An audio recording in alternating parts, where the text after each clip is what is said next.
À tous les stratoniens, j'espère que vous allez tous super bien. Bienvenue à tous les nouveaux. Donc, je sais pas pourquoi j'ai eu une explosion d'abonnés. Donc, merci beaucoup à tous. N'hésitez pas à mettre un like et à commenter, ça me fait toujours autant plaisir. Et j'ai vu votre engouement pour 10K chez Suisse, c'est complètement hallucinant. Franchement, ça va exploser. Je pense qu'on va facilement se retrouver à 100 millions de market cap avec Suisse. Et 10K, je vais suivre automatiquement, mais ça va être insane.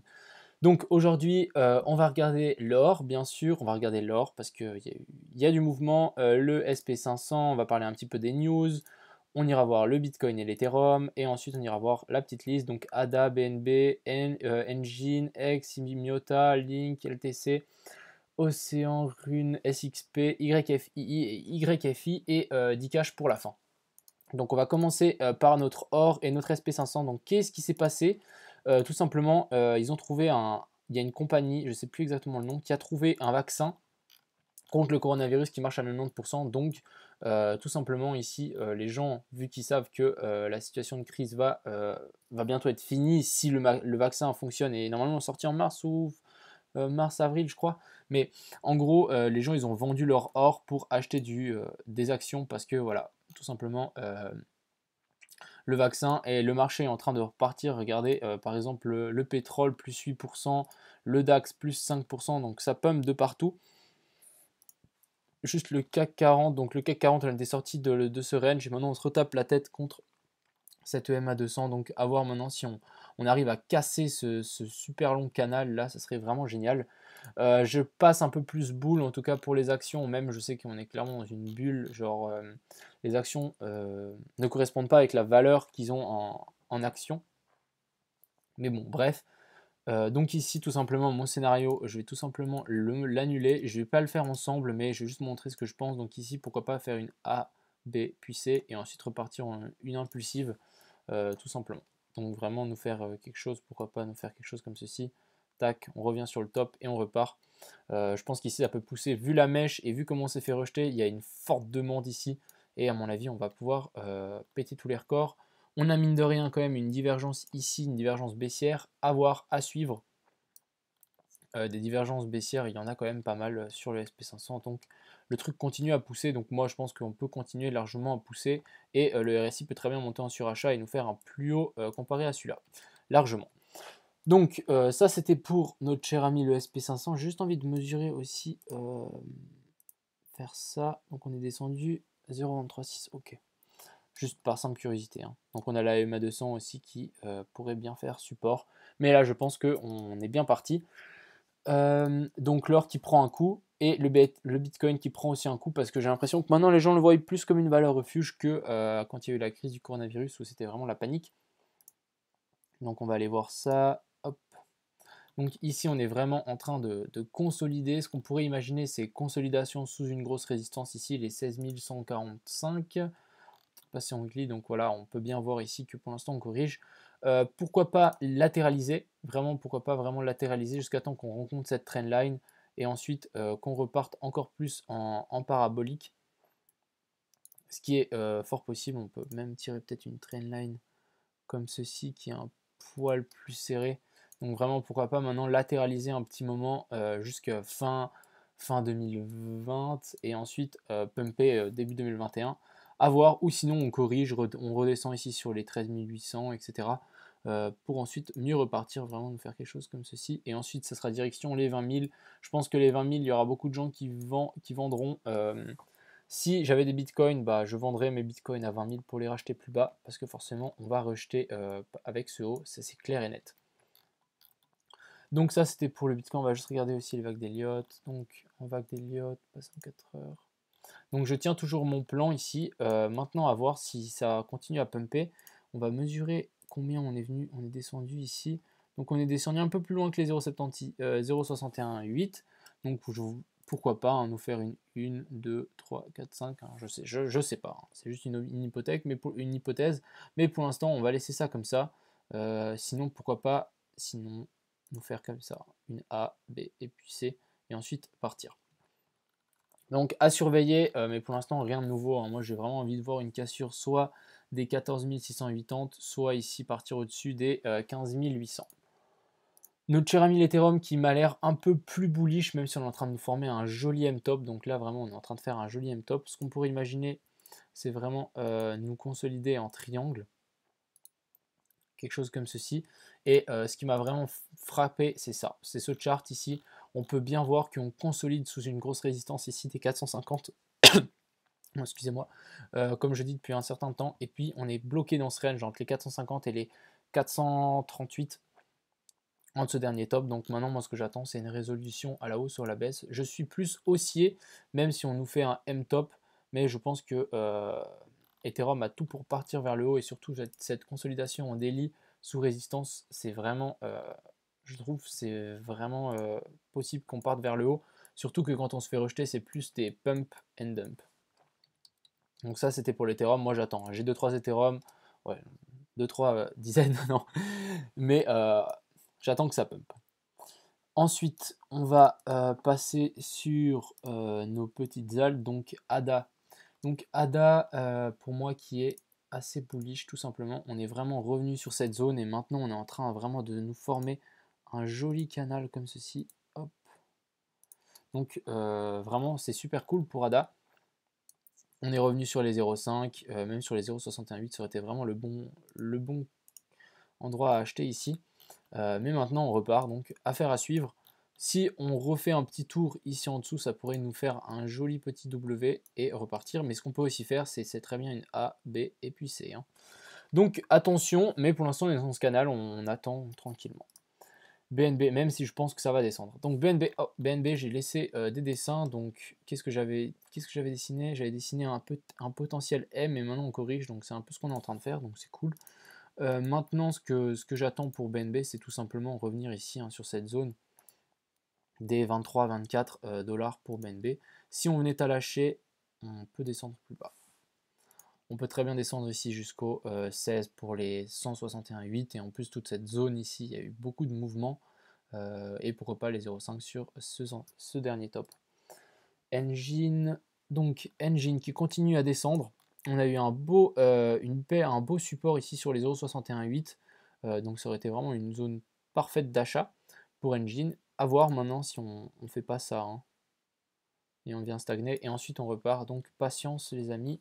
Mais je pense très bien qu'on pourrait rebondir et continuer à descendre vers le bas pour Engine. On a X qui a continué à corriger. Ouh, j'aime pas ça en weekly. Vraiment, ça fait vraiment un avalement haussier. Donc ça c'est plutôt bear. Ça veut dire qu'on a une grosse bougie verte et après une grosse bougie rouge qui est plus grosse que la bougie. La bougie rouge est plus grosse que la bougie verte. En 4 heures, on peut voir qu'on a continué à dégringoler. On a passé toutes mes zones d'achat et la zone ultime ici des 0,006. Moi personnellement, si je les ai vendus ici, bon j'avais besoin d'argent, ça se comprend, mais je les ai vendus ici, c'est pas bien grave. Mais en tout cas, on est revenu vraiment pile sur le dernier top. On a eu une super mèche et maintenant on fait support sur cette EMA 200. Donc moyen pour X. Ce que je voudrais vraiment voir, c'est une consolidation et repartir. Il y a le Big Payday pour les gens qui ont un peu suivi X qui est dans quelques jours, il me semble. Donc je ne sais pas trop quelle influence ça va faire. Je ne me suis pas renseigné plus que ça. Est-ce qu'ils vont débloquer des tokens, les gens qui ont stacké, etc. Il me semble que c'est ça. Donc il pourrait y avoir une très grosse force vendeuse. Mais là, pour l'instant, on fait résistance sur un support, donc c'est moyen. Myota, donc Myota, on va passer en weekly. Donc en weekly, on est toujours posé sur cette résistance ici des 0,5. J'ai un peu peur qu'on fasse vraiment ça. Hein. Donc on crache et on recrache encore une fois. Pourquoi pas revenir sur les 0,618. Très bonne zone à payer pour Myota. J'ai pas encore suivi le projet, je sais pas où ça avance, mais ce genre de projet pourrait très bien bien pump pendant un futur bull run. Et puis s'ils nous sortent Myota, ce genre d'alt, il suffit qu'ils sortent une news, genre en partenariat avec Volkswagen ou un truc comme ça, et là vous voyez direct la chart pumper à 1$. Donc c'est plus incertain, mais pourquoi pas toujours consolider ces bagues en DCA. Link, on arrive sur un assez bon gros point de résistance, donc à voir. On est toujours dans ce fameux petit canal, donc ici on s'est fait repousser. Pourquoi pas revenir vers le bas, ou sinon pourquoi pas vraiment pump jusque peut-être le dernier top ici, redescendre et Link puisse repartir, hein. C'est très possible aussi. Donc pour l'instant, je suis assez bull pour Ethereum qui reste dans ce canal. Donc ici, on pourrait très bien imaginer 1, 2, 3, 4, 5. Et maintenant, on repart dans un petit canal. Donc ça peut être sympa. Mais tant qu'on n'en sort pas de ce canal, je suis assez content. On pourrait très bien continuer à faire cette petite manigance pendant un moment. LTC, donc LTC, on se fait repousser encore une fois sur... Bah, ça n'a pas changé, hein. On se fait vraiment repousser ici par cette EMA 200, par cette trendline. Donc vraiment, si on revient sur cette zone, ça serait vraiment un très très bon point d'achat pour LTC. Les 46, ça serait vraiment génial. Plus précisément, peut-être les 50. À voir si on purge pas encore une petite dernière fois. Je ne sais pas trop qu'est-ce qui peut se passer, mais le Bitcoin peut très bien corriger violemment, hein. On peut très bien encore nous prendre un moins 20% sur toutes les altes, etc. pour ensuite repartir sainement pour 2021. Océan, donc Océan qui est vraiment on fire. Donc là, ici en 3 jours, on peut voir qu'on brise une grosse résistance. Donc très très bien. Maintenant, ce que je voudrais voir, c'est vraiment qu'on clôture, donc dans 1 jour et 7 heures, qu'on clôture au-dessus de cette résistance. On pourrait aussi imaginer ici une énorme séance. Donc ça, c'est aussi extrêmement bullish. Mais là, je pense que vraiment, Océan, il a pas grand-chose de skyrocket et d'aller monter extrêmement haut. Pour les gens qui en avaient acheté ici quand on était revenu sur le support de ce range, donc j'avais indiqué ce petit rectangle, bah, très très bien joué à vous. Gardez vos positions. Rune, donc Rune, on s'est fait repousser par la grosse résistance ici, le gros support, grosse résistance, donc on a bien méché et maintenant on corrige. Ce que je voudrais bien voir pour Rune, pour les gens qui veulent en acheter, et peut-être moi si ça m'intéresse, ce serait vraiment revenir ici sur cette EMA 200, revenir sur ce dernier support et ensuite repartir donc sur la zone ici des 47, 46. On va faire un petit rectangle comme ça, on leur a notifié. Ensuite SXP, donc SXP, on est sorti de ce, comment dire, de ce triangle rectangle. Et maintenant, c'est marrant parce que si on prolonge cette trendline ici, on peut voir que on est revenu dessus, mais on repart à la baisse. Donc ce serait pas mal maintenant, ce serait qu'on fasse un beau W, on traverse cette neckline et on repart. Donc vraiment, si on revient sur cette zone, ça sera un très bon point d'achat sur les 80 centimes pour acheter en DCA. Sinon, on corrige encore plus bas et on arrivera sur les 56 sur le dernier plus bas ici sans problème. YFII, donc je ne vais pas me tromper cette fois. Donc YFII qui corrige, pas qui corrige, mais qui stabilise entre guillemets. On peut très bien tirer une petite trendline ici et aussi une autre depuis ce point, je pense. Donc ouais, on pourrait très bien tirer quelque chose comme ceci. À voir maintenant de quel côté on part. Mais pour moi, ça a l'air assez bullish, hein. On pourrait aussi très bien vous faire ça, hein. Je sais pas. Mais on attend de voir la sortie et le mieux, ce serait vraiment qu'on pump, qu'on passe au-dessus de cette EMA 200 en 4 heures et on repart. Ce serait vraiment boule. Et YFI qui m'a l'air plus boule que YFI, on fait résistance sur une résistance et un support très marqué et en plus on vient faire support sur cette EMA 200, donc vraiment très correct pour YFI. Tout simplement maintenant j'attends de voir, soit on break ici la EMA 200 aux 14 000, soit on passe par dessus les 16 000 et on clôture en 4 heures et ça sera très boule. Donc ça c'est pour les alts. Ensuite on va parler de notre cher ami le petit Dcash. Donc tout simplement, il y a quelqu'un qui m'a demandé un peu les wallets, donc je vais vous expliquer rapidement. Donc ici, ça c'est la wallet de l'organisation. Ici, on a la wallet des développeurs. Ici, on a la wallet des strategic partners. Donc cette wallet va plutôt être utilisée si jamais on doit faire un partenaire avec une autre crypto-monnaie. Et en fait, il y a souvent ce principe qu'on échange des crypto-monnaies avec l'autre crypto qui fait signe en fait que ça fait comme un lien en fait, tout simplement. Ici, ça c'est la wallet entre guillemets Investigo, même si Investigo doit être mis à jour, donc ça va se faire dans la prochaine semaine, donc ne vous inquiétez pas. Cette wallet aussi nous permet de vendre certaines fois. Oui, on a vendu des Dcash. Depuis le début, avec Thiago par exemple, on en a mis 0 dans notre poche. Je veux bien dire 0. Tout ce qu'on a vendu, c'est pour payer les listings, les développeurs. Il y a quoi encore les audits, les différentes personnes qu'on a pris en externe parce qu'on ne savait pas faire certaines choses, les renseignements. Ici, il y a vraiment, c'est vrai, on en a vendu des Dcash, mais on a essayé de faire ça sans faire de mouvement du cours et de plus, c'est seulement pour le bien de Dcash. Donc je peux vous dire les listings, etc. C'est bien cher. À chaque fois, on doit rajouter de l'argent pour le market making pourri. Donc voilà, ici, il y a eu quelques ventes, mais c'est normal. Il faut bien que le projet se développe et il faut bien qu'on sorte de l'argent. Et je peux vous dire qu'on sort plus ou moins entre, je dirais, 20 et 40 000 dollars par mois.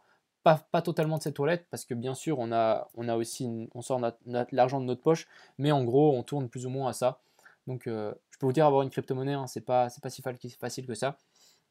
Et ensuite, ici, c'est des adresses privées. En gros, ce que je peux vous dire, c'est que la plupart ici des adresses, donc vraiment jusque où jusque ici, il me semble, jusqu'à celle-là, ouais, même plus bas, jusqu'ici, toutes ces wallets ici sont connues. C'est tout de mes proches, c'est tout des wallets connus, et la plupart des gens qui ont acheté autant, ils sont venus me parler avant en privé, donc je connais exactement tout le monde ici, et c'est possible qu'il y en a qui vendent, etc. Par exemple, lui, je crois, il en a vendu un petit peu, mais on ne fait pas la police, hein.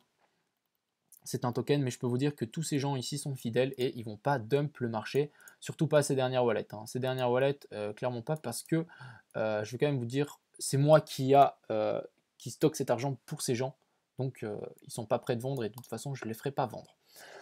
Donc comme ça vous êtes sûr, en tout cas toutes les grosses baleines que vous voyez, etc. sont toutes connues par moi. Ensuite, on va parler sur la charte de Dcash. Donc Dcash, ici, on a fait un petit... On est en train de corriger, donc c'est assez sympa ce qu'on est en train de nous faire. J'ai l'impression qu'on est pourquoi pas en train de nous faire un petit... je ne vais pas tirer, mais un petit canal. Un petit canal... un petit bull flag ou même un truc comme ça. Je sais plus, je sais jamais comment ça s'appelle. Mais Ah, un triangle de compression, etc. Ou je sais plus. Mais donc là, pour l'instant, on est en train de consolider, on est en train de descendre. Donc ça, c'est très cool. Il faut bien corriger un moment, hein, après une telle hausse. J'ai juste envie de mesurer quand même, hein. On va mesurer depuis là. 200, 240%. Et moi, je vous avais dit d'en acheter ici. Donc franchement, ceux qui m'ont coûté, félicitations à vous. Donc maintenant, on est revenu un petit peu encore plus bas. Je pense on pourrait revenir sur cette zone, mais j'ai l'impression que en même temps non, parce que dès qu'on descend, vous voyez ces mèches, on est racheté directement. Il y a des gens qui posent 15 ETR et là ils rachètent directement le stock qu'il y a, que les gens ont vendu, donc franchement propre. Tout simplement, avec la sortie de Suisse, on va se faire Skyrocket, je pense, genre à 75 dollars, 1 dollar. Donc préparez-vous mentalement, et etc. Mais fin d'année 2021, je prédis, allez, 10 dollars, largement possible, hein. Et Suisse qui est en train de se développer. Demain, il y aura toutes les news, donc vous inquiétez pas. Et sans doute peut-être dimanche. Donc samedi sera le lancement, samedi après-midi de Suisse. Et peut-être dimanche, on va peut-être faire une FAQ avec la communauté francophone, genre un Zoom ou un truc comme ça. Et on sera là avec Thiago, Adrien, etc. Et on répondra à vos questions sans souci, en face cam. Et vous poserez vos questions, ce qui peut être plutôt sympa et qui peut apporter beaucoup de transparence au projet. Dites-moi ce que vous en pensez, et je pense qu'on a fait le tour pour aujourd'hui. J'espère que cette petite vidéo vous a plu, et je me réjouis pour demain. Ça va être la folie furieuse. Donc, ciao tout le monde, et très bonne soirée.